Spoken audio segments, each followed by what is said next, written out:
Hello, my horror movie peeps. I just got done watching the latest Evil Dead movie, and with Evil Dead Rise, we are taken out of the typical cabin in the woods and placed into an apartment building, a high rise, specifically following two older sisters and a trio of kids locked in this building with the necronomicon unleashing some deadites upon them. That's all. Pretty much not any spoilers to you guys. This will be a spoiler-free review. So wonderful to get another Evil Dead movie in theaters. You know, the Evil Dead franchise is such an interesting and fascinating one. I do want to eventually review those movies here on the channel for you guys just because there's a lot to be explored there. But unlike with the Chucky films where I got kind of upset once they started getting very comedic and out of tone with what was set up in the previous films, the more Evil Dead Rise kind of leaned into that comedic aspect and started getting really campy and wild. It didn't necessarily make me disconnect with the franchise the way I kind of did with Chucky. A lot of that having to do with Bruce Campbell just becoming a phenomenal protagonist to follow as Ash. He's such a fun character to watch battle off these demons that I understand why people get a little sad and upset whenever he doesn't show up in a new Evil Dead movie. But as much as I can enjoy those campy ones, the Evil Dead film I always found to be my personal favorite was the Fede Alvarez one, the one that came out back in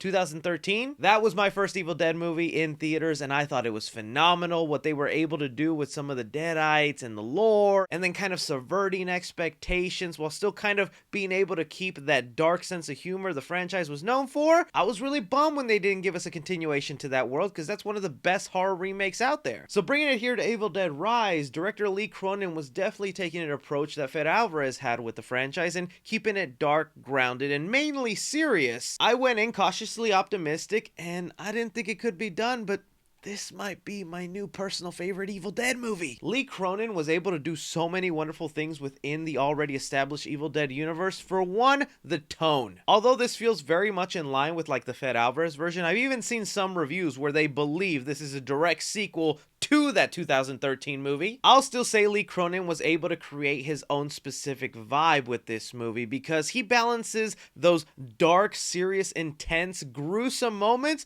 with some really good moments of dark humor. Because I think if you're an Evil Dead fan, you're either one or the other. You like the campy, silly, fun nature and you just enjoy some of the random gore that happens to show up, or you prefer the more serious, grounded version with just a sprinkle of comedy in there. And with Evil Dead Rise, there were so many instances where it was just appeasing both sides. There are some really dark comedic things that happen in there that get me laughing. You know, the Evil Dead movies had this sort of cartoonish slapstick humor in it, and there's a couple of moments in here where they play up on that. I won't get into specifics, but it involves an eyeball. Stuff like that will make you feel disgusted at what you're visually seeing, but you can't help but to chuckle at how ridiculous it is. And it wasn't just the tone that Lee Cronin got right to make it his own. The sound design of this movie is probably some of the best that it's been in the franchise. That's always been a small standout in the Evil Dead movies, is the sound mixing and the creepy noises that be coming out of some of these demons. Sound paired up with just some grotesque visuals can go a long way, and here they're pulled off wonderfully. I also love the cast and characters thrown in here. That's one big distinction from the Fede Alvarez movie. As much as I really love that film,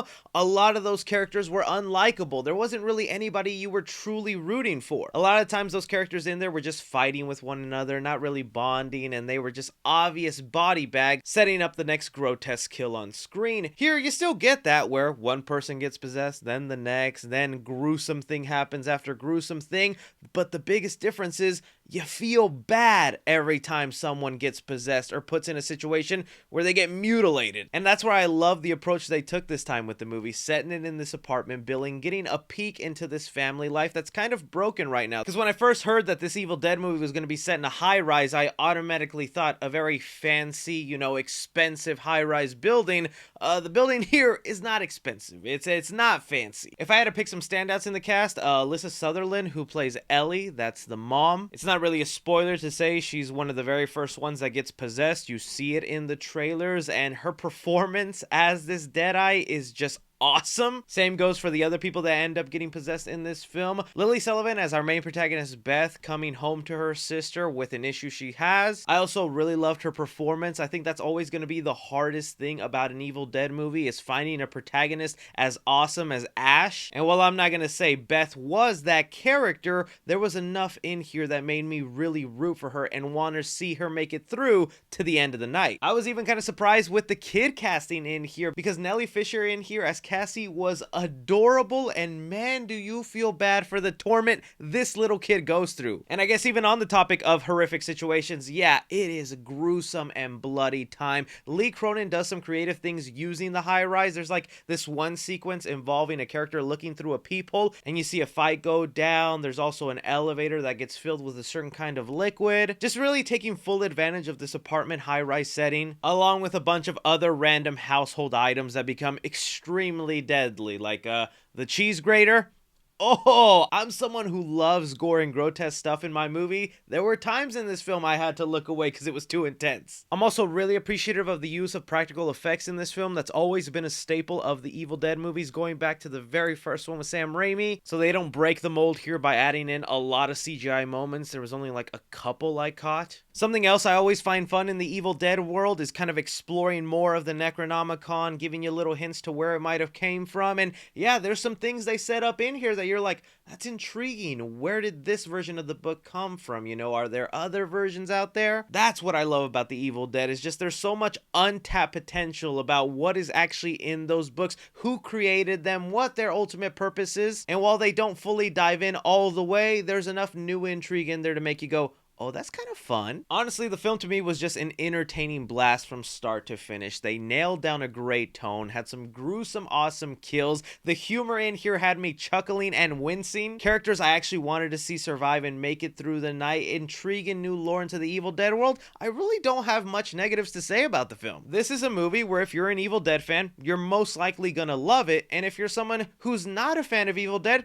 this might be the movie to turn you around and get you to go back and watch all the other ones. And you know, I really hope this style of Evil Dead movies kind of continue. I don't specifically mean I want a sequel with the cast of characters that might or might not survive by the end of this movie. No, I mean I want an Evil Dead movie with the same tone and feel, but set somewhere else, you know? Have it be in a hospital, have it be in a school, add on a little bit more into that lore. That necronomicon is huge, and I feel like we've had the same rinse and repeat things happen. People get possessed, it passes on, you either kill them or end up dead by the end, and then we move on to the next place.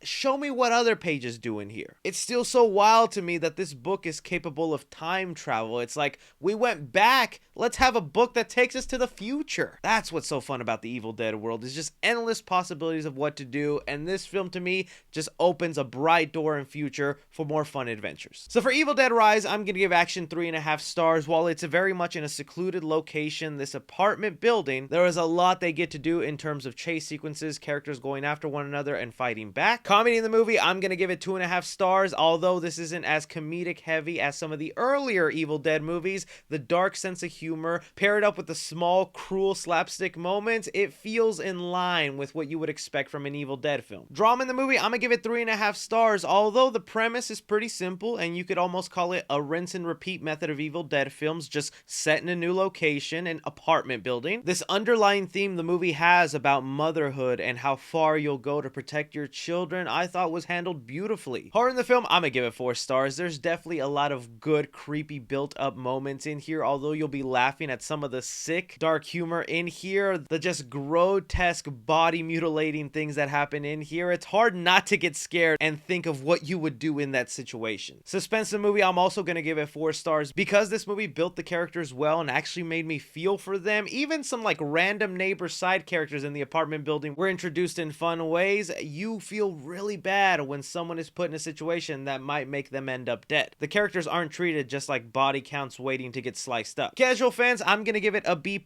Not everyone is a fan of gore. Cinephiles, I'm gonna give it an A+, and critically, I'm going to give it an A-. For me, I think Evil Dead Rise deserves the 3C guarantee. Really walked away so happy with this movie. I think it's instantly become my favorite horror film so far of this year. I think a lot of people are going to get enjoyment out of this, and it'll be fun to see what they decide with the world if they continue it. Let me know what you guys thought about Evil Dead Rise if you got around to seeing it. If you are someone who didn't enjoy this one, please let me know, because I don't see what you could dislike about this movie other than Ash should have been in it. Don't forget to like, subscribe, follow me on Twitter at 3C Films or on TikTok at 3C Films. But as always, I'm Chris. Take care.